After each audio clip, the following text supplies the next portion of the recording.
చెప్పమ్మా. Good morning, sir. I am Kirtana and I am pursuing second BS Special English. Sir, మీది arrange marriage అని మాకు తెలుసు.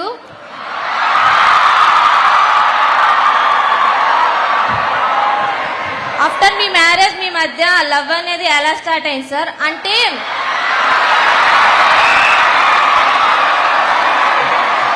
చెప్పమ్మా. అంటే అరేంజ్ మ్యారేజ్ అయిన కపుల్స్ మధ్య అంత బాగుండదని బయట అపోహ సార్. చాలా పర్సనల్ క్వశ్చన్ అడిగావు చెల్లి.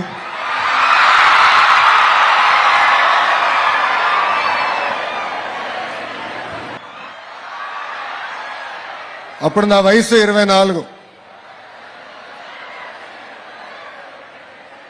మాది అరేంజ్డ్ మ్యారేజ్. కానీ what is very important in marriage is understanding. Understanding ఎలా అంటే మనకున్న పర్సనల్ ఇంట్లో పనులు కానివ్వండి, లేదంటే కెరియర్లో మనం ఏమైనా సాధించాలనుకున్నప్పుడు ఇద్దరి మధ్యలో ఒక అండర్స్టాండింగ్తో వెళ్ళాలి.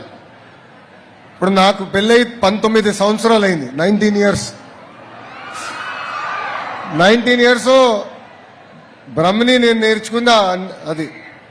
ఆ బాండ్ కూడా అండర్స్టాండింగ్లో వచ్చింది. సో మేము ఏంటంటే అమెరికాలో మాకు పెళ్ళైన తర్వాత అమెరికాకి వెళ్ళాం. లాండ్రీ పనులు ఉంటాయి, అంటే బట్టలు ఉతికే పనులు ఇద్దరం కలిసి చేసేవాళ్ళం. ఒకసారి ఆమె చేసేది, రెండోసారి నేను చేశాను.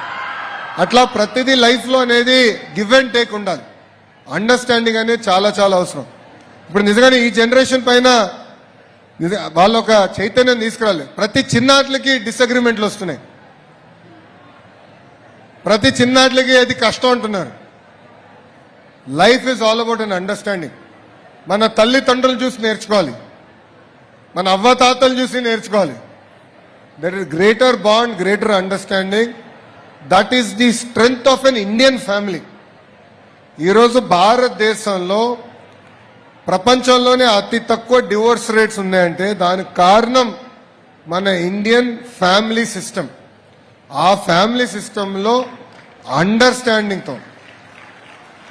సో ఆ ఇండియన్ ఫ్యామిలీ సిస్టమ్ అనేది, ఆ బాండింగ్ అనేది తరతరాలుగా మనకు వస్తుంది.